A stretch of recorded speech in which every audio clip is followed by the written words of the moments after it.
Back sa ating YouTube channel mga katropa, isang kwentuhan na naman dito sa Kabady Mo YouTube channel. Ayan, so excited na naman yung mga yung mga aso.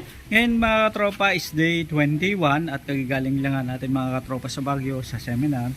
And papakita ko sa inyo yung resulta ng pagpapakain natin ng starter sa mga alagang baboy mga katropa. Tropa, nakabili nga pala tayo ng Our Lady of Manawag at syempre bumili rin tayo guys sa katropa natin ng mangga. So itong mangga mga katropa, ito yung magandang klase ng mangga na papaya mango, mahaba, malaki at saka matamis na masarap. And ito nga mga katropa, si Our Lady of Manawag. So ilalagay natin siya, hanapan natin ng pwesto dito guys sa farm. So ito yung magiging kasama natin dito mga katropa. Ito na nga mga katropa, sobrang laki na itong mga alagang baboy nung iniwan ko.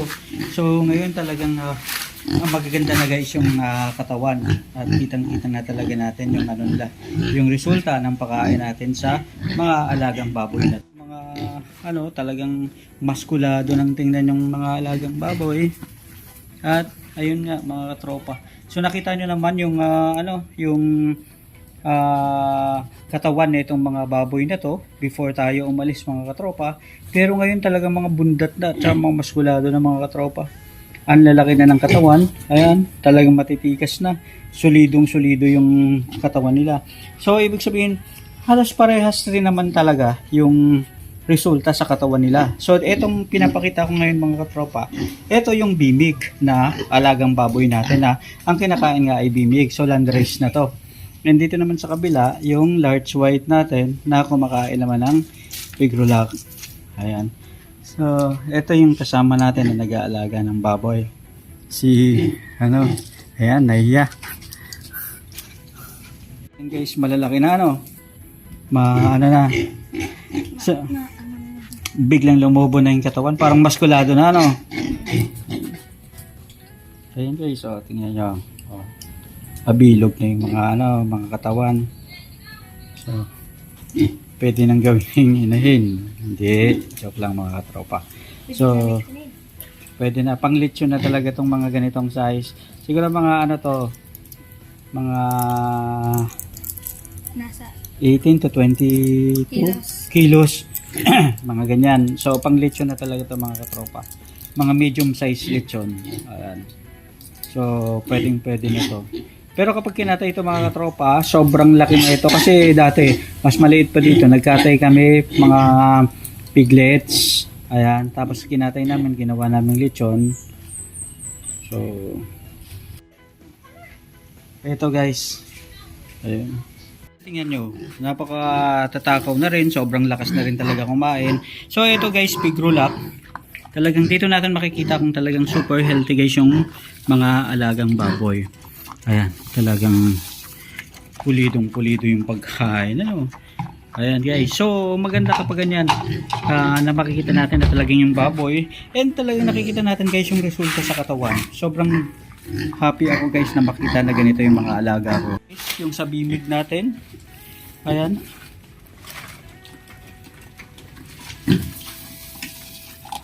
Ayan guys. Wow. Maganda yung katawan ng mga alaga natin guys. Ito guys yung bata nakasama rin natin dito. Ayan, inubo na, nag-ice candy. Darren. Saan galing si Darren? Bakit mantagal kang nawala? Sa kabila? Ganito pala talaga yung epekto ng pigrulac at saka ng bimig. Talagang kitang-kita sa katawan. So medyo madilim kasi guys, alam ko hindi nyo masyadong appreciate dahil nasa video lang to. Pero bukas guys sa vlog natin, ipapakita natin kung paano talaga baka matimbang natin guys at masukat, and ipakita rin natin magkano ba yung nagastos natin dito guys. Pero ito pala guys yung nararamdaman yung mga katropa natin na nagpapakain ng bimig at saka nagpapakain ng pigrulac premium.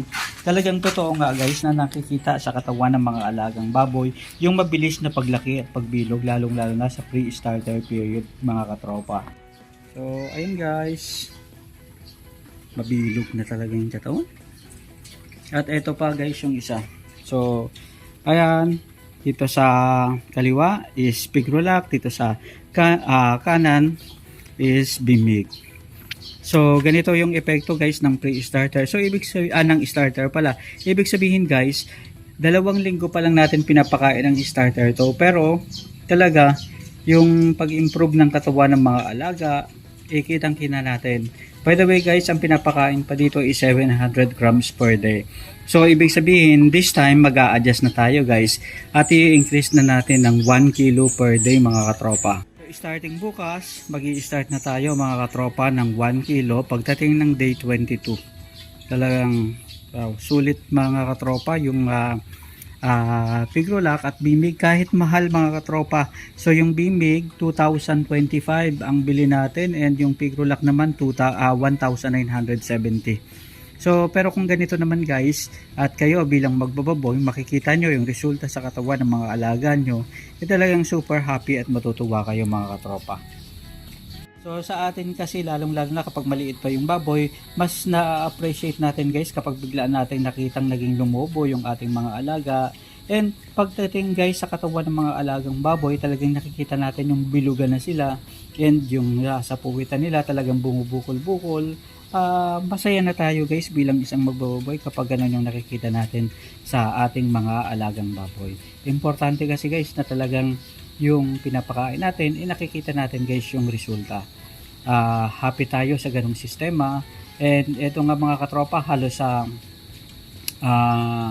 1/3 pa lang yung nakakain nila dun sa sako na binili natin mga katropa, talagang may pagbabago na tayong nakikita sa kanilang katawan. So dito mga katropa, sa pagpapakain natin nga dito sa mga alagang baboy sa day 22, talagang nandyan pa rin yung paglalagay natin sa mga alagang baboy, sa mga inumin nila ng ngayon maglalagay tayo guys ng Betracin Gold kasi nga masyadong taglamig ngayon and alam naman natin na paulan-ulan, para at least iwas pneumonia, iwas panlalamig at precautionary na yun guys para at least yung mga baboy natin hindi rin ma-stress. So makakatulong ito para at least makatiyak tayo na maging healthy pa rin yung mga alaga nating baboy sa panahon ng taglamig mga katropa. Pwede rin tayong maglagay ng mga electrolytes at multivitamins sa ating mga alagang baboy para makatulong para mas ganahan sila sa pagkain and iwas stress na rin mga katropa. Rin tayo mga katropa, at least may tubig na dahil yung bago nga tayo umalis pa Baguio ay talagang sagad na sagad mga katropa yung tubig. Kita ko lang din sa inyo mga katropa, ito yung mga mangga na pinagbibili natin sa Pangasinan mga katropa. So yung mga mangga na Florida Mango at saka yung magandang klase pa ng mangga mga katropa, tinanim nga natin dito yung buto. 3 iba't ibang klaseng mangga to mga katropa. Kasama na dyan yung Florida. Tapos ito yung isang klase pa. And ito naman yung Carabao Mango mga katropa. Ayan. Kung mapapansin nyo mga katropa, mayroon din ditong santol. Ito namang santol guys. Dumalaw tayo dun sa farm ng kapatid natin sa Candelaria, Quezon. May nabili silang lote. At may nakatanim nga guys na mga sampalok. And yung sampalok, kahit na pitpitin yung puno, talagang sobrang dami kung mamunga and napakasarap mga katropa. Kaya naman hindi ako nagatubilin na dinala ko dito sa probinsya ng Bicol and talagang tinanim ko mga katropa yung mga buto. And mapapansin nyo rin, merong kakaibang prutas. Itong kakaibang prutas na ito mga katropa, nabili ko to sa Baguio. Ang sabi nila dito, itong prutas na to masarap lalo na kapag hinog. Pero yung tinikman ko mga katropa, para itong sampalok. And yung buto nga is parang ganyan mga katropa. So patutuyuin lang natin tapos pabibila rin sa araw bukas para at least pwede na rin natin itanim mga katropa. So ngayon puro planting tayo mga katropa, no? And nandito pa yung isa nating project mga katropa na baka bukas mag-start na rin tayo ng mga manok mga katropa. So, ibig sabihin, 10 heads. So, may kausap tayo, kakwentuhan natin yung isang kaibigan natin na nagtatrabaho nga sa malaking farm ng manukan sa Tigaon. And, para magpaturo tayo kung paano yung mga tamang diskarte sa pagmamanok. Sa atin naman mga katropa is libangan lang, pero gusto rin natin tingnan ano ba yung potential ng mga ganitong pag-aalaga ng manok and paano ba ito ginagawa mga katropa. So 45 days challenge kasabay ng ating 18 weeks or 120 days pig fattening challenge naman mga katropa. So ibig sabihin nito, makikita natin yung iba't ibang diskarte sa pag-aalaga ng hayop. Lalo na sa mga katropa natin, mga OFW na gustong magnegosyo kapag bumalik sila dito sa Pilipinas mga katropa. Ito na rin yung mangga na nabili natin. Happy tayo kasi in order natin to mga katropa bago tayo pumunta galing Baguio. So happy tayo, at least nakita na rin natin dito sa ating pwesto. So maganda to mga katropa dahil ito yung tinatawag na papaya mango. Ayan, so talagang malalaki yung bunga nito at sobrang ninipis mga katropa ng buto. So happy tayo, at least dadala na natin dito sa babuyan natin mga katropa. Mga katropa, yung papaya mango natin, and dito muna natin siya ilalagay malapit mga katropa dito sa ayan. So para sama-sama na sila dito. So dito natin sila pararamihin mga katropa. And I hope maging maganda itong mga mangga na ito, and hope na talagang lumaki mga katropa. Happy tayo, at least nabili na natin to. Bibisitahin natin itong ating papaya mango mga katropa. So far isa pa lang yung nabili natin, and hoping na makapagpatubo tayo doon ng mga nabili rin natin ng mga mangga.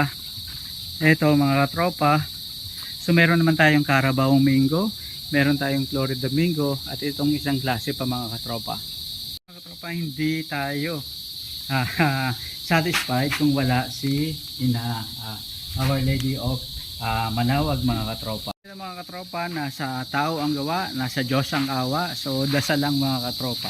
So nandun na si Our Lady of Manawag, and tomorrow mga katropa magbibigay tayo ng update kung ano na yung mangyayari dito sa project natin na to, mga 45 days chicken. And syempre titingnan natin, titimbangin natin magkano na yung nagastos natin at ano na yung kilo na maaalaga nating mga piglets mga katropa. So eto yung ginagawa natin kapag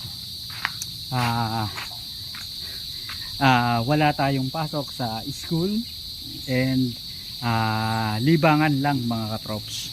Mga katropa, tapos nang magsipagkainan na itong mga alaga natin ng mga baboy, and paggabi na rin, padilim na rin, kaya tayo ay magpapaalam na para bukas ulit makapag-vlog tayo. Isa na namang magandang buhay mga katropa, hanggang sa muli, maraming salamat, paalam.